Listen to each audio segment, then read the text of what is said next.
Hey everyone, welcome back to collegemoneyforme.com and thank you for stopping by the scholarships page. Just giving you a brief overview on the text you're going to see below. This section we're going to be covering both the importance of school scholarships as well as private scholarships. This is where your financial aid process should begin, um, first and foremost above anything, because this is where you will hopefully garner the most financial aid possible as compared to loans or other types of private means or non-traditional ways of getting financial aid for college. Um, some of the things we're going to be talking about is, first of all, the two most important things you need to get ready, especially if you are a student here in the United States, and especially if you're coming out of high school or getting ready to transfer to a new university, is first of all the federal application for financial student aid, I believe is how the acronym is, or the FAFSA. Many of you probably have already been taught about this or told about this, but this is just a bit of a reiteration of the importance of that. Um, Say, for example, you're going to college in the fall of this year, 2015.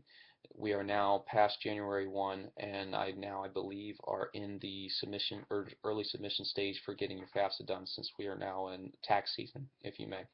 Um, so the schools use quite a bit of information from the FAFSA, both to see what types of scholarships and grants you may qualify for that they are allowed to award you, as well as student loans you may be able to qualify for if your scholarships do not cover all of your financial need. It is very, very crucial to your financial aid package. I mean, if you go to college without the FAFSA, you might as well be paying out of your own pocket, because everything almost revolves around the FAFSA these days. Um, in order to get the FAFSA done and done correctly, you need to get your taxes done and submitted, um, preferably as early as possible, so you can have your 1040s or whatever forms it is that you would in your business or your parents would be using for their tax information, and be able to get that information in as quickly as possible. Secondly, the next part that you will want to think about highly are scholarship essays.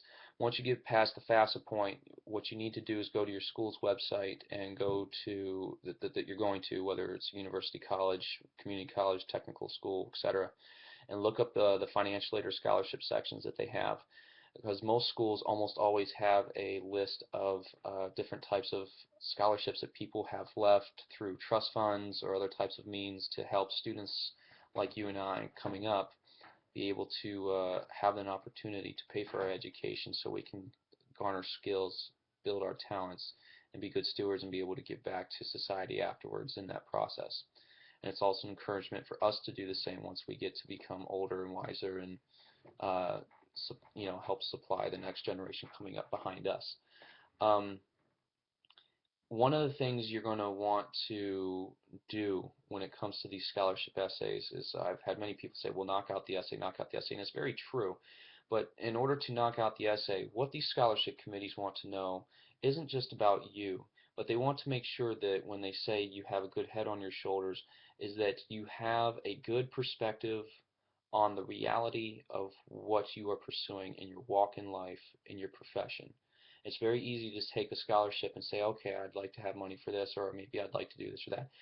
It is best to not be wishy-washy and on the fence when applying for these scholarships. So that's the other part, is after you get your FAFSA in, I highly suggest, you know, I'm not necessarily telling you you have to figure out what you want to do in life, but it's preferable if you can, because the most successful people I've ever met and known, in terms of getting most of their financial aid covered through scholarships and grants and not having to have loans, were people that knew what they wanted to do, and they didn't just know what they wanted to do.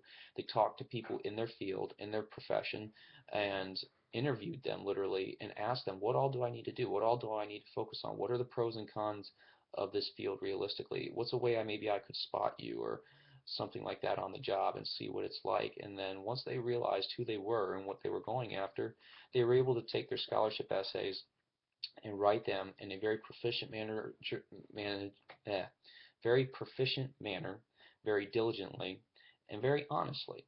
Because when you apply to these scholarship committees, you have to keep in mind you are not doing nothing more than writing to a group of people who will eventually sit in some form of room or table or cubicle or wherever their work environment is, and they want to know just like you would in a job interview, why should I invest in you? You know, this is a lot of money. This is hard-earned money, and this has been set aside to help. Show me why you believe you deserve this and how you will be able to give back to society in the process. And always keep that in mind. You should never go into a scholarship uh, essay submission with the attitude of, oh, I hope I get money because I believe I've earned it. Nobody owes us anything, okay? And I had to learn that the hard way in a couple of respects. And once you realize that it's more of a pleasure to teach and to give back, usually for most people, or share, because it doesn't just help you grow or help your character grow. When you, in my personal opinion, when you get to see someone take your experience and say, "Wow, I could really do that. Wow, I can really succeed," and watch it happen, there's just nothing more rewarding, beyond, the financial aid. And that's what they want to see. They want to see a productive citizen that is able to realize that yes, I have these talents, and yes, I can help people grow, and yes, I can help the next generation coming up. So um, that's the most important part you will need to focus on moving forward, whether you are applying for scholarships from the school or private scholarships. Regarding private scholarships, my favorite site for that is FAFSA.com, I believe, or not FAFSA, excuse me, FastWeb.com. That's a very great resource and website that I've been to before that has a great section that you set up your profile and it finds scholarships, internships, and other types of loans and aid to supply to you that are all garnered towards more of your niche and your needs and who you are.